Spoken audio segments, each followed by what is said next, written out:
교재의 마지막 부분을 보도록 하겠습니다. 제30과 부활 그리고 마지막 심판 무궁세계 세 가지 단원을 가지고 공부하도록 하겠습니다. 부활 그 다음에 마지막 심판 무궁세계 이게 성경의 전부입니다. 성경은 우리에게 이 부활과 마지막 심판이 있다고 하는 것 그리고 무궁세계 우리는 하나 더 그 안에 집어넣으면 천년 세계 안식 세계가 있다고 하는 것 그리고 무궁한 시대가 있다고 하는 것까지 우리는 배우게 됩니다. 자 오늘 교재 226쪽 제30강입니다. 본문으로 요한복음 5장 28절로 29절의 말씀을 보도록 하겠습니다. 이를 놀랍게 여기지 말라. 무덤 속에 있는 자가 다 그의 음성을 들을 때가 오나니 무덤 속에 있는 자가 다 그의 음성을 들을 때가 오나니 죽은 자들이죠. 죽은 자들이 들을 때가 오나니 선한 일을 행한 자는 생명의 부활로. 그래서 우리가 요한복음 5장의 말씀에서 보지만은 믿는 자는 영생을 얻었고 심판에 이르지 아니하는 사망의 생명을 옮겼느니라 라고 하는 그 말씀에서도 영생을 얻었고 심판에 이르지 아니한다는 그러한 말씀을 우리가 가지고 볼 때에 여기서도 보면 부활이 있는데 부활할 때 선한 일을 행한 자는 생명의 부활로 악한 일을 행한 자는 심판의 부활로 나오리라. 그래서 사람이 참 몰라서 하는 말입니다. 뭐라고 말합니까? 죽으면 끝이다. 죽으면 끝이다. 그렇지 않죠? 성경은 죽음은 끝이라고 말씀하지 않고 죽은 자들이 어떻게 음성을 들을 때가 온다 라고 하면서 부활을 말씀하시고 부활 후에 그들이 심판을 받게 되는데 선한 일을 행한 자는 생명의 부활로 악한 일을 행한 자는 심판의 부활로 나온다. 이렇게 성경은 말씀해 주고 있습니다. 참 몰라서 그렇게 하는 것입니다. 그래서 모르는 그들에게 어떻게 알려주어야 되는 거죠. 오늘 우리가 오전에 말씀에서 보았죠. 증인들이 있는데 그 증인들 가운데서 하나님이 어떤 사람을 충성된 자들을 통하여서 뭐하게 하십니까? 가르치도록. 그러면 그 가르침으로 끝나는 것이 아니라 그 가르침을 받은 사람이 또 다른 사람을 가르치게 될 것이다 라고 그렇게 말씀하십니다. 그러니까 성경은 우리에게 말씀합니다. 우리에게 가르친다. 그래서 성령이 하신 일에 지난주에 말씀에 첫 번째는 뭐예요? 가르침이에요. 그 다음에 가르치는 것을 어떻게 생각나게 하신다. 이 두 가지 말씀을 드렸었죠. 가르침이 있을 때에 우리에게 뭐가 있어요? 성장이 있고 가르침이 있을 때에 우리가 장성한 자가 되어지는 것이죠. 자, 오늘 그런 측면에서 부활을 먼저 보도록 하겠습니다. 그리스도가 재림하실 때 죽은 자들은 다 어떻게 된다? 부활한다. 죽은 자들이 다 부활한다. 그렇죠? 왜냐하면 예수님께서 이미 우리에게 보이셨죠? 네? 죽은 자가 어떻게 된다는 거? 살아난다. 부활이 있다. 라고 하는 것을 이미 예수님을 통해서 우리에게 보여주셨어요. 그 사람들이 죽으면 무슨 사람이 어떻게 다시 살아? 라고 말하지만 성경은 그래서 우리가 기독교를 무슨 종교라고 말한다고요? 부활의 종교다 라고 말하는 거죠. 이게 흉내낼 수 없다는 것이 바로 여기 있는 거예요.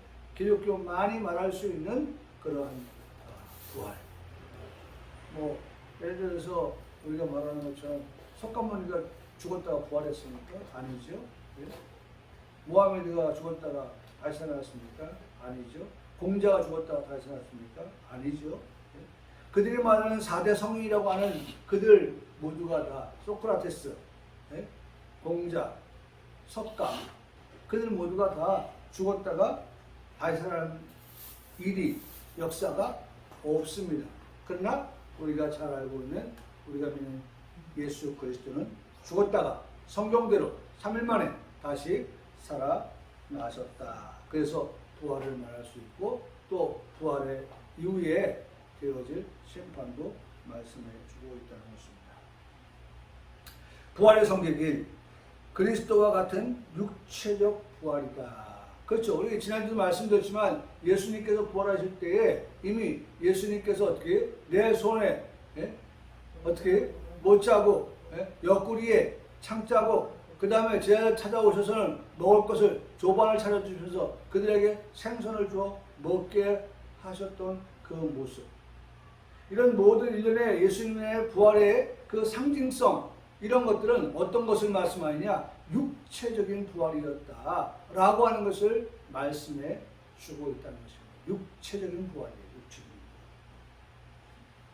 부활. 로마서 8장 11절에 말씀이니까 예수를 죽은 자 가운데서 살리신 이의 영이 너희 안에 거하시며 그리스도 예수를 죽은 자 가운데 살리신 이가 너희 안에 거하시는 그의 영으로 말미암아 너희 몸을 죽을 몸도 살리시리라. 너희 죽을 몸도 살리신다. 또 고린도서 6장 14절에 하나님이 주를 다시 살리셨다. 또한 그의 권능으로 우리를 다시 살린다. 그러니까 예수님 하신 대로 똑같이 우리에게 그러한, 다시 말하면 아까 충성된 자는 대상이 어떻게 해요? 믿을만한 자다라고 말씀드렸죠. 그러니까 그러한 믿을만한 예수 그리스도에 대한 믿음을 가지고, 그런 믿을만한 대상인 예수 그리스도에 대한 확신을 가지고, 그런 믿을만한 대상인 예수 그리스도에 대한 신뢰를 하는 그러한 우리들에게 말씀하시는 거죠. 말씀하시죠. 똑같이 예수님처럼 똑같이 되어야 된다. 예수님이 다시 살으셨던 것처럼 그분의 능력으로, 권능으로 우리도 어떻게 다시 살리신다 라고 말씀하고 있습니다. 또한 두 번째로 부활이라고 하는 것은 의로운 자나 또 악한 자가 다 포함이 되어진다는 거죠. 이게 하나님께서 하나님 믿는 사람만 그렇게 부활시키고 믿지 않는 사람은, 우리가 흔히 하는 말로 미운 털 박혀서 그래서 너희는 그냥 있어 라고 말씀하시는 게 아니라는 거죠. 의로운 자도 부활시키고 그 다음 악한 자도 부활시켜요. 그런데 중요한 것은 아까도 말씀드렸지만 의로운 자, 선한 자의 부활은 생명이라고 하면 악한 자의 부활은 심판을 받게 하시기 위함이다 라고 하는 것도 우리가 다시 한번 듣게 됩니다. 부활은 예수를 믿은 의로운 자만을 위한 구원과 영화의 과정이다. 다시 말하면 예수님을 믿는 사람의 부활은 우리에게 뭐예요? 무엇을 말해서 구원을 주시기 위해서. 예수를 믿는 사람을 부활시키는 것은 그들로 하여금 어디에요? 영광스러운 자리에 그들로 하여금 앉게 하시기 위해서 그렇게 부활을 시킨다라고 말씀하고 있는 것입니다. 부활의 시기 두 번째로, 부활은 그리스도의 재림 때에, 다시 말해서 세상의 끝날 때 최후 심판 바로 직전에 있다. 그러니까 이 말씀은 뭐냐면 백보자 심판을 말씀하고 있는 거죠. 백보자 심판.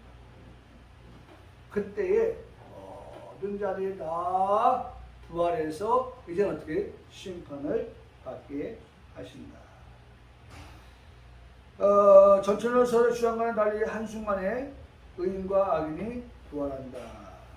의인과 악인이 함께 부활한다. 두 번째로 최후 심판입니다.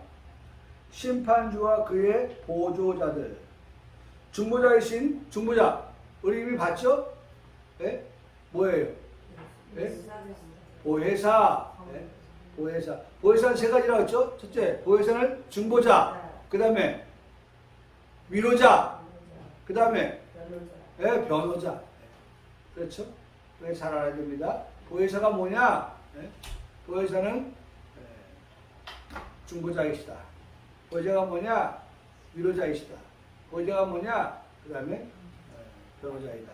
라고 하는 것 우리가 기억해야 됩니다.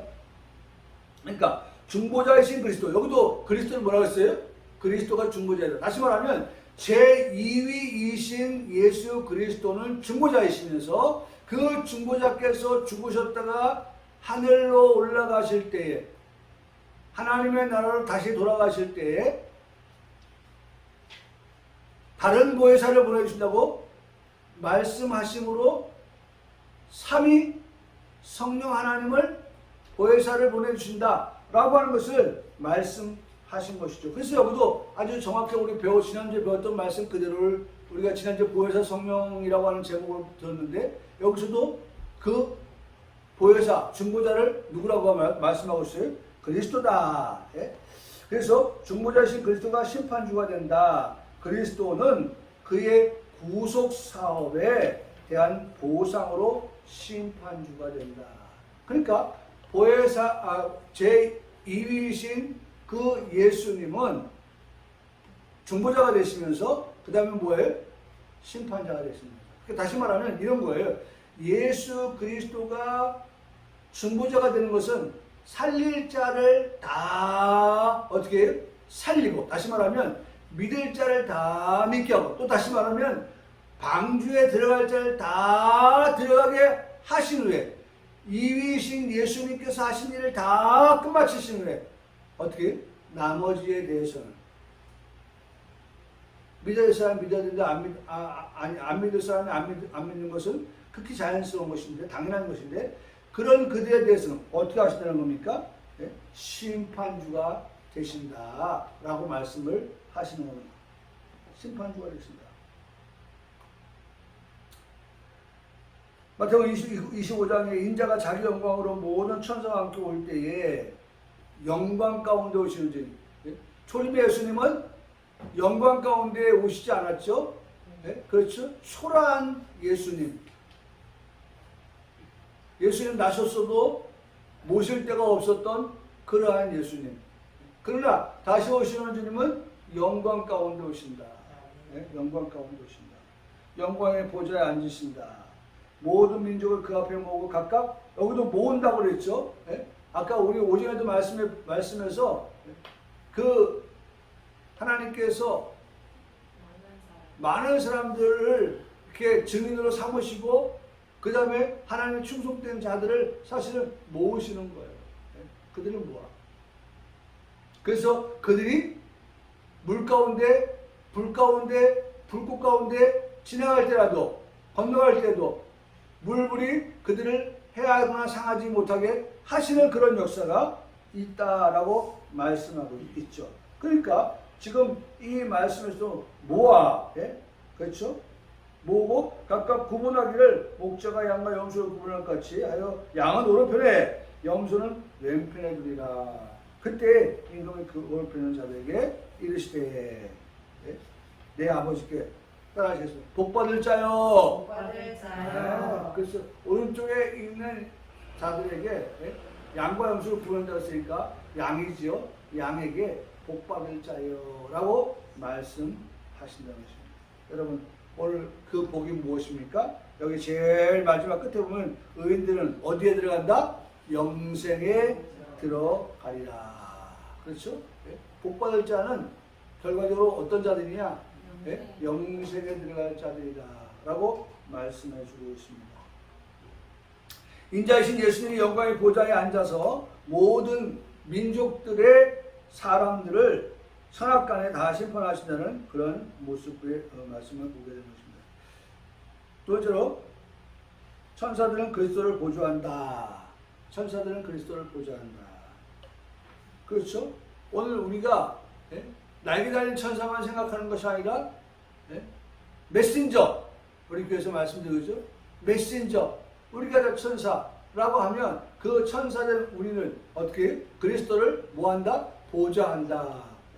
그래서 여러분 교회는 예수님의 피로 값주고 산 교회가 되고 그 교회가 감당해야 될 것이 뭐냐? 그리스도의 남은 고난을 자신의 몸에 채우는 것이다 라고 그렇게 말씀하시는 것입니다. 그러니까 다시 말하면 그리스도를 위하여서 뭐 해주는 거예요? 이제는 우리가 그 남은 고난을 우리가 내 몸에 채우는 것은 결국 뭐 하는 거예요? 그리스도를 보좌하는, 그렇죠? 옆에서 서포트 해주는 그러한 우리 주님이 우리에게 맡겨준 그 일들을 우리가 수행하는 그와 같은 것들을 말씀해 주고 있습니다. 이것을 위하여서 여기 말씀하고 있죠. 마태복음 24장 31절에 그가 큰 나팔소리와 그 선사들을 보내니 그들이 그의 택하신 자들을 하늘이 끄져서 저 끝까지 사방에서 뭐한다? 모은다라고 말씀합니다. 모으는 역사. 그래서 마지막 때는 이 끝에 저까지 뭐하는 역사예요? 모으는 역사예요. 모으는 역사. 하나님이 이제는 가나안 땅을 들어가야 할 그들을 다 이 끝 저끝에서 불러 모아서 들어가게 하신다. 이게 끝이니까. 이게 마지막이니까. 그렇죠? 더 이상 하나님의 계획은 없어요. 이게 하나님의 계획의 마지막이에요. 모아서 구원 얻고 영생 얻을 자들을 모아서 어떻게 해요? 가나안 땅 하나님의 나라에 들어가게 하는 이게 끝입니다. 성도들도 심판사에게 참여한다.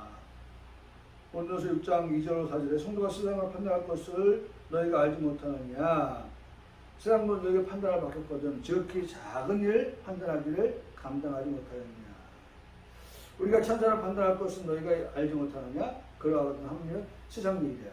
그런즉 너희가 세상 사건이 있을 때에 교회에서 경외여김을 받는 자들을 세우느냐. 그런 말씀을 하고 있습니다. 자, 여기에 우리에게 말씀해 주셨던 것은 뭡니까? 심판주와 그의 보조자들이었다면, 두 번째는 심판을 받는 무리들에 대해서 말씀을 드립니다. 심판을 받는 무리들. 인류 개개인이 심판대 앞에 서게 될 것입니다. 그렇죠? 네? 우리가 한 사람 한 사람은 다 그 앞에 서게 될 것입니다. 그래서 의로운 자도 심판에서 제어되지 않는데, 그러나 중요한 것은 우리가 의로운 자는, 앞서도 말씀드렸죠? 의로운 자는 심판대 앞에 설 때 그 결론이 뭐예요? 네? 생명을 얻는 거죠. 네? 생명을 얻고 영생을 얻는 거예요. 마귀도 심판을 받게 되는데, 네? 그 끝은 뭐예요? 네? 그렇죠. 불못이죠. 네? 그 심판의 끝은 불못이에요. 그래서 우리가 잘 아는 대로 그 불못에 들어간 3위가 있죠. 3위 뭡니까? 마귀. 그렇죠. 옛뱀. 예? 그렇죠. 다 한 종류죠. 예? 그 다음에 거짓 선지자. 예? 그렇죠. 거짓 선지자. 그 다음에 뭐예요? 예? 마귀. 사탄. 예? 마귀, 사탄, 예뱀, 거짓 선지자. 예. 마귀, 사탄, 옛뱀. 그 다 한 묶고 있고, 그 다음에 거짓 선지자. 그 다음에 뭐예요? 짐승. 예. 이렇게 해서 그들이 다 불못에 던져집니다. 여러분 말씀 볼까요? 찾아보죠. 요한계시록에 보면 나와 있습니다.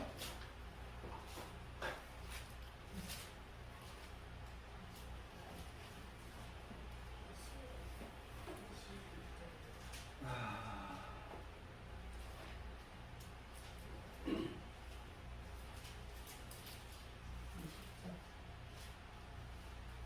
20장에 보면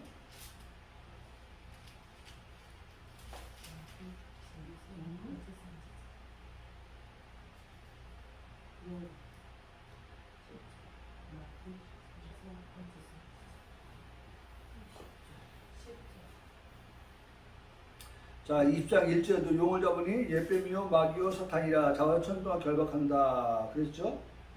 그 다음에 저 밑으로 내려가서 보면 10절에 그들을 유혹하는 마귀가 불과 유황을 던지니 거기는 그 짐승과 뭐예요? 거짓 선지자들이 있다 나왔죠.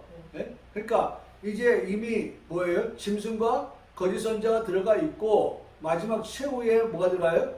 마귀가. 또 다른 말로 하면 사탄이. 또 다른 말로 말하면 용이고. 또 다른 말로 하면 옛뱀이고. 네. 그들이 거기에 들어가게 될 것이다. 그것이 최후이다 라고 하는 것을 성경이 말씀해주고 있지요.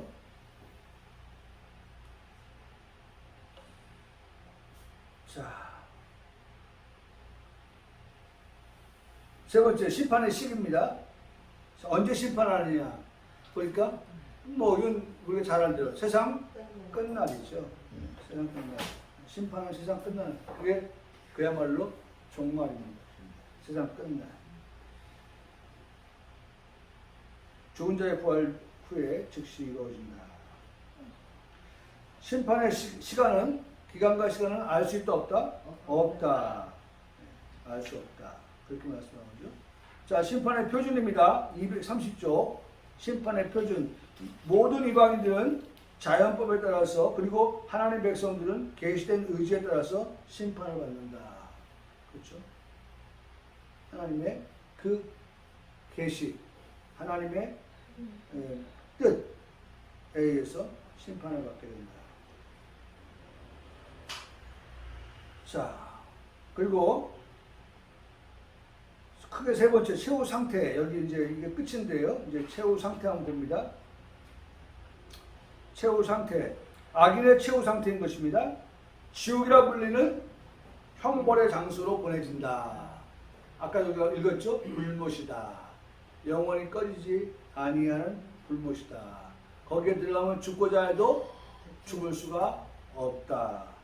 그 말씀하고 있죠. 자, 그 말씀이 요한계시록 21장 말씀에 보면 있는데 거기에 보면 20장에도 있고요. 거기 보면 사망과 음부도 분명히 던졌으니 이것은 둘째 사망 곧 불못이라고 했고요. 21장 8절에서는 거기에 거짓말하는 모든 자들은 다 불과 유황과 타는 것을 던져지니 그것이 둘째 사망이다 라고 말씀하고 있습니다.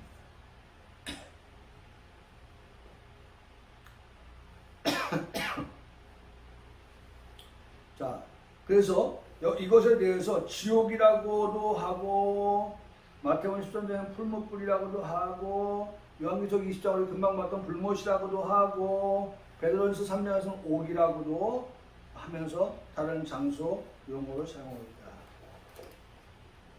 악인은 그곳에서 신적인 은총을 빼앗기고 생활에 끊임없는 불안이 있고 영육간의 적극적 고통 속에서 양심의 번뇌와 실망에 빠지게 된다. 그렇게 말씀하고 있습니다. 그리고 그럼 다섯 번째 동그라미 다섯 번째 한번 봐보세요. 231쪽에 그 형벌은 어떻다고 말씀합니까? 영원하고 그 다음에 끝없는 것이다. 그래서 여러분 우리가 잘 아는 대로 은혜 시대에는 뭡니까? 예? 은혜 시대에는 문 열었을 때에 들어오시오. 기회가 있는 거예요. 그런데 환난의 날이 들어오면 더 이상 뭐예요? 기회가 없는 거죠. 그래서 우리가 잘 아는 대로 노아의 방주를 가족을 다 집어넣고 짐승들을 집어넣고 노아가 이제 됐다 하고 문 닫은 게 아니라 어떻게 하나님께서 그들을 다 집어넣은 다음에 하나님께서 방주의 문을 닫게 하시는 거죠. 오늘 하나님께서 그와 같이 이제 모든 것의 끝을 그렇게 최후 심판을 하신다라고 하는 것입니다. 의인의 최후 상태, 신자의 최후 상태가 오기 전에 현세가 지나고 새 창조가 이룩될 것이다. 새 창조가 이룩된다. 그것이 새 하늘과 새 땅이 되는 것이죠. 전적인 새 창조가 아니라 현재 우주의 갱신이 될 것이다. 이전 것은 지나간다고 했으니까요. 이전 것은 지나간다고 했으니까 새롭게 되는 거죠. 새롭게. 그 다음에 세 번째, 영원한 천국은 상태가 아니라 장소이다. 그렇죠. 네? 여러분 우리가 육신을 갖고 부활하는데 그렇죠. 육신을 가지고 들어가는데 그렇죠. 거기가 뭐가 있어야 돼? 장소가 있어야죠. 장소. 세상에서 땅이라고 하는 장소가 있는 거예요. 영이라고 하면 필요가 없겠지만 육신을 가지고 있는 우리들이 들어가는 곳이기 때문에 거기에는 장소가 있다는 것이죠. 그래서 내 아버지 집에는 따라하셔서 거할 곳이 많다. 거할 곳이 네, 많다. 장소로 장소. 거할 곳이 많다. 내 아버지 집 거할 곳이 많다. 여기는 영생, 현재 불완전 불안이 전혀 없으며 하나님과의 교제를 통한 생명의 충만을 공급받고 완전한 복락을 누리게 된다. 그렇죠? 예? 거기에는 영원한 생명, 그 다음에 복락, 이것을 누리는 곳이다. 이렇게 말씀하고 있습니다. 그럼 저 끝으로 천국의 복락에도 등급이 있다. 마지막 233쪽에 천국의 복락에도 등급이 있다. 이건 뭘 말하냐면 우리가 우리 교회에서 말씀하고 있는 것처럼 천국에 들어가면 우리 주와 더불어서 뭐예요? 왕노릇할 자가 있고, 그렇죠? 그 다음에 그 왕노릇하는 자들 말고 일반 시민처럼 백성이 있고 한 그와 같은 등급이 있게 된다 라고 하는 것을 말씀해 주고 있습니다. 네, 어쨌든 우리가 우리 주님 오실 때까지 오늘 우리 오전에 들었던 말씀처럼 충성된 그런 증인들처럼 우리가 하나님 앞에서 정말 대상이 확실히 믿을 만한 그러한 믿음을 가지고 그 다음에 신뢰하면서 확신하면서 그렇게 우리가 하나님 앞에서 쓰임받는 그런 우리 모든 성도들의 삶이 되기를 주님의 이름으로 축복합니다. 아멘.